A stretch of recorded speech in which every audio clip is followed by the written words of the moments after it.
walls, there's this awful flashing and noise, so the experience is really miserable.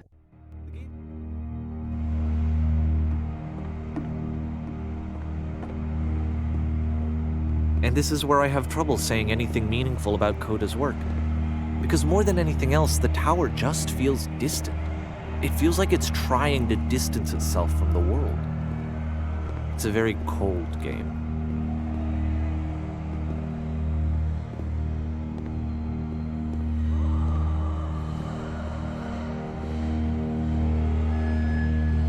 This room actually has a maze in it. Except that all the walls of the maze are invisible. And then every time you touch one of the walls, there's this awful flashing and noise, so the experience is really miserable. The game goes beyond not being meant to be played, it actually seems to despise the player for trying to play it at all. But I do want to show you the rest of the levels, so when you're ready to continue, press enter and I'll put a bridge over the maze.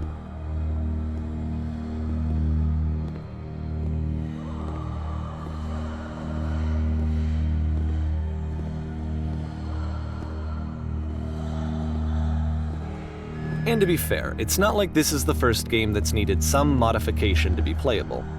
Like the house cleaning game. You know, that one used to actually loop the cleaning chores and you just cleaned a house forever. I had to cut it off so that you could exit the house and the game would actually end. But that game had an idea that it was actually trying to communicate. What's the deeper idea behind the invisible maze? The only way past this challenge is to randomly guess the 6-digit code. Like the invisible maze, it's frustrating to me, because it's the opposite of everything else that Coda has made. It doesn't encourage thought or engagement. It doesn't ask anything of me, except a lot of my time. If I could have reached him during this time, then maybe I could have asked him, but I couldn't. I still don't really understand why this is here. I'll put the code on the ground for you here, though, so that we can move on.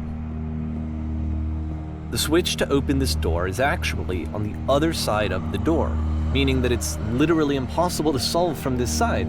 So even if you somehow brute forced your way through the first 2 challenges, and you got to this point, there's actually just no way to progress. And it's scary for me, the idea of Coda cutting himself off entirely, just saying, you know, that's it, that's the end of the conversation, not giving me any way to fix the problem.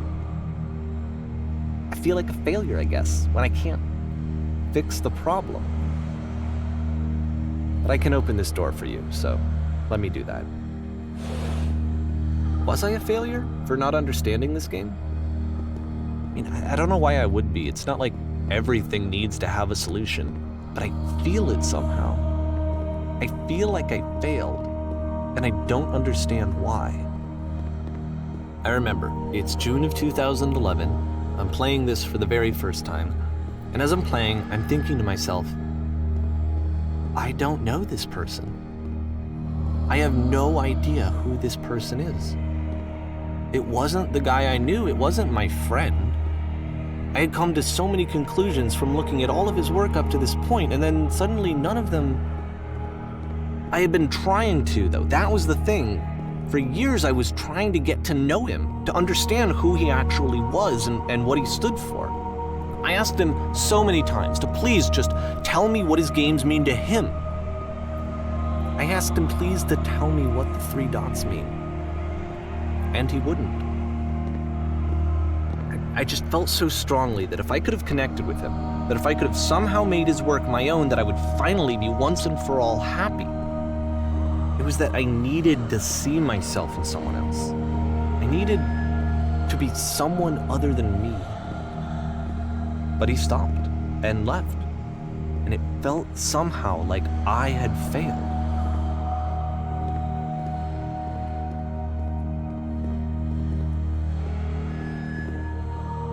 Where did I screw up?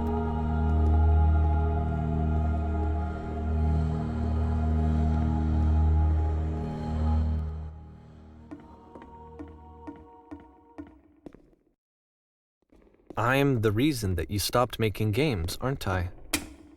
It's because of what I did. I poisoned it for you.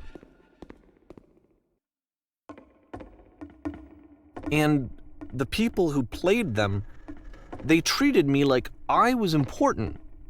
They really listened and cared about what I had to say. Even though I was showing your work, I felt good about myself. Finally, for a moment, while I had that, I liked myself.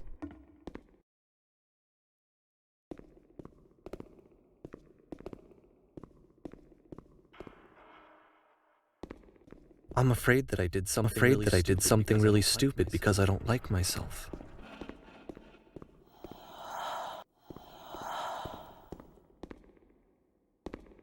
That's why I'm releasing this collection of your work, is because I haven't been able to find any other way to reach you. I've tried everything. And so a part of me has hope that if I put this compilation out into the world, and if I put my name on it, that maybe enough people will play it so that it'll find its way to you, so that I can tell you that I'm sorry. I know I screwed up. If I apologize to you truly and deeply, will you start making games again? Please, I need to feel okay with myself again. And I always felt okay as long as I had your work to see myself in. I mean, is something wrong with me? Because I know that I did an awful thing, and I'm doing it again right now. Like, I'm showing people your work, but I can't stop myself from doing it. That's how badly I need to feel something again, like I'm an addict. There has to be something wrong with me. Can I apologize? What if I tell you I was wrong? Will that work? Will that fix it? I don't know. I don't think it will, but there's nothing else that I can do. Just tell me what you want. I'm sorry. I'm sorry. Please, start making games again. Please help me. Please give me some of whatever it is that makes you complete. I want whatever that wholeness is that you just summoned out of nothing and you put into your work. You were complete in some way that I never was. And I want to know how to be a good person. I want to know how not to hate myself. Please. I'm fading, and all I want is to know that I'm going to be okay.